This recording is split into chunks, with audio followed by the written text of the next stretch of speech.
Welcome back to another episode of Ask the Techies. I'm D.Lee Beard. Happy holidays and happy shopping to you. In the past, I had shown you my iPad, and I showed you the case that I got from Apple, little Apple case, and how you can stick this in the back and be able to then set it up like so that you can look at it, start to type, that sort of thing. You can also prop it up to actually watch a video. You can even set it up on its side if you want to, and it's fairly stable. So that's a neat little case for you, and it flips over to give you a little protection on the front. But some people don't like it because it seems a little too flimsy. Maybe it doesn't provide enough coverage. So I wanted to show you another alternative, as well as some other things you might want to think about when buying a case for your iPad, which you might just get from Santa Claus this year. Well, let me open it up. Let me take this case off. It's always kind of good to show you how the cases, how easily they come off as well. So I'm just going to kind of squeeze this out and push. There we go. There's the iPad case from Apple. Put that aside. I want to emphasize this one now. This is a hard shell case, and it has little parts on the back that allow you to tilt it. Let me put it on and show you. So you lay it down, put this in place, and you just snap it on. There we go. Make sure it comes up around the edges there a little bit, otherwise it might not snap all the way on. Make sure all corners are on. Oop, this one's not on all the way. There we go. Now it's on all the way. So here's the case. Hard shell back, provides some protection. You still hold it. It's a little better grip than the iPad back normally. Not as grippable as the Apple one because it's not quite so fuzzy. But it also is not going to pick up dirt quite so easily as the one from Apple. And what you can do is back here on the back is it comes with this swivel screen, this little foot. You pull this out and you can set it up for the angle that you want. So if you wanted a little bit higher in angle or a little bit lower in angle, then you can just adjust this. It's a little bit lower, go down even more. There we go. Well, that's no, there we go. There's the lowest setting right there, which is where you can tap if you're typing an email. You can also go very high up, all the way up. So if you want this to be a photo frame, there you go. You have got a photo frame. And if you wanted it to be tilted up on its edge, you can do that as well, because the back of this swivels. You can do it sideways to lay it flat like that, or you can tip it over. There you go, get it into place, and you tilt it that way. And that way, you've got a nice little frame for your photos. Actually a little bit higher, there we go. Get even a little straighter than what it was. So this provides a nice little case for you that's protective. You can adjust it to the specific angle you want. And you may say, well, why does that matter? Oh boy.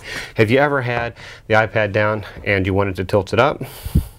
And you had it up at an angle so you could see what you're doing, but then you started getting reflections off the light above you or next to you. Well, this way, sometimes you just need it tilted up an extra 10 degrees. Those extra 10 degrees can make a difference between seeing a big reflection on the iPad or not seeing a big reflection on the iPad. So that might be helpful to you. One thing I don't like about this case is when you do pop these things up, and you set it down there, and you pop it up like so. This is a really small footprint. This footprint is so small that it's not going to fit on your lap. So unless you have a book or some kind of a tray underneath this, if you do a lot of using your iPad on your couch or your lazy boy, when you go to sit it on there, it's going to fall right between your thighs, this little lever, and it's just going to flop right down. Unlike the Apple case, when you set this one up, it gives you a full bar to lay across your thighs so that it's going to stay fairly stable while you're looking at it. This one, no. There's no long bar to be able to do that with. There's no way to extend this to give it a wider surface area. It's just got a small footprint. So that's one little minus to it, but it's great if you are going to use it like in hotel rooms or at a desk, then this works really well. Because if you want to set it up and do some typing. Close that up.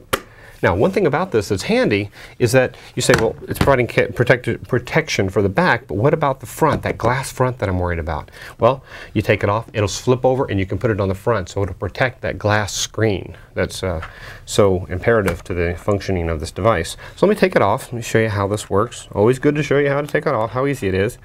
And you just got to kind of pry it off a little bit there. Popped off. Go to another corner. Same thing, I'm kind of lifting with my fingers. You see how weak I am. Strong, I mean. There we go. Popped it up. Ta-da! Like so. If you have arthritis, this may not be a good one to take on and off. If you do plan on flipping it over, what you can do is you can just lay it upside down.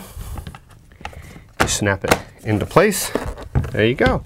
And now you've got protection in the back from the metal in the back, but you've also got protection for the glass on the front.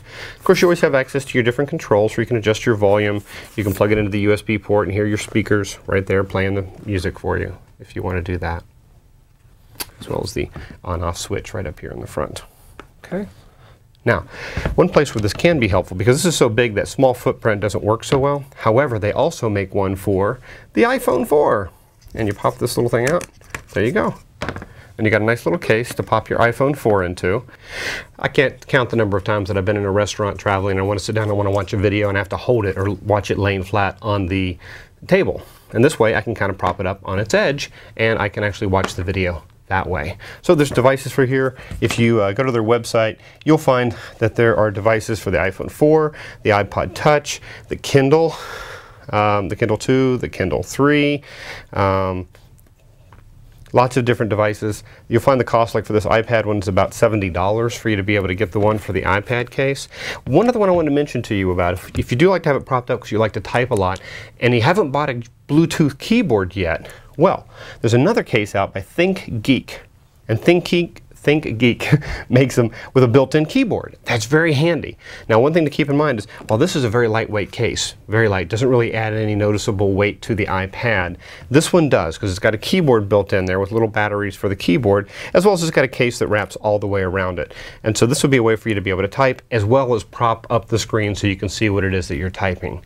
So this might be very valuable to you. It's only $60, so that might be another alternative for you to think about for a Bluetooth keyboard to be able to hook up to your iPad case for those times when you find you want to use it more for typing. You find that you need a keyboard more than you thought you did when you got the iPad.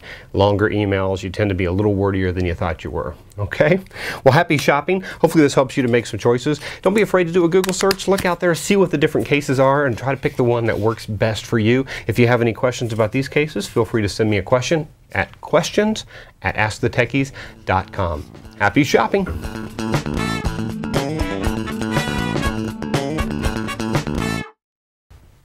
I never hit record on the top one.